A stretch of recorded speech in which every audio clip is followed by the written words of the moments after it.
एक दिन गौतम बुद्ध अपने शिष्यों के साथ एकदम शांत बैठे हुए थे। उन्हें इस प्रकार बैठे हुए देख शिष्य चिंतित हुए कि कहीं वह अस्वस्थ तो नहीं है। एक शिष्य ने उनसे पूछा कि आज वह मौन क्यों बैठे हैं? क्या शिष्यों से कोई गलती हो गई है?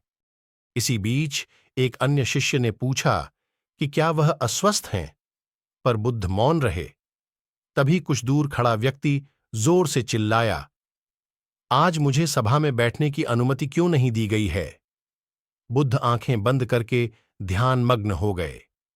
वह व्यक्ति फिर से चिल्लाया, मुझे प्रवेश की अनुमति क्यों नहीं मिली?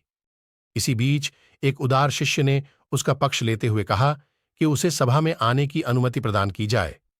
बुद्ध ने आंखें खोलीं और बोले, नहीं, वह अछूत है, उसे आज्ञा नहीं दी जा सकती। यह सुनकर शिष्यों को बड़ा आश्चर्य हुआ। बुद्ध उनके मन का भाव समझ गए और बोले, हां, वह अछूत है। इस पर कई शिष्य बोले, हमारे आश्रम में जात पात का कोई भेद ही नहीं, फिर वह अछूत कैसे हो गया? तब बुद्ध ने समझाया, आज वह क्रोधित होकर आया है। क्रोध से जीवन की एकाग्रता भंग होती है। क्रोधी व्यक्ति प्राय मानसिक हिंसा कर बैठता है, इसलिए जब तक वह क्रोध में रहता है तब तक अछूत होता है। इसलिए उसे कुछ समय एकांत में खड़े रहना चाहिए। क्रोधित शिष्य भी बुद्ध की बातें सुन रहा था। पश्चाताप की अग्नि में तपकर वह समझ चुका था कि अहिंसा ही मनुष्य का महान कर्तव्य व परम धर्म है।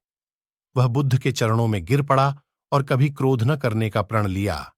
शिक्षा आशय यह है कि क्रोध के कारण व्यक्ति अनर्थ कर बैठता है और पश्चाताप उसे बाद में होता है, जिसका कोई लाभ नहीं मिलता। इसलिए हमें क्रोध नहीं करना चाहिए। असल मायने में क्रोधित व्यक्ति अछूत हो जाता है और उसे अकेला छोड़ देना चाहिए। क्रोध करने से तन, मन और धन तीनों की हानि होती है। क्रोध से ज्यादा हानिकारक कोई और वस्तु नहीं है।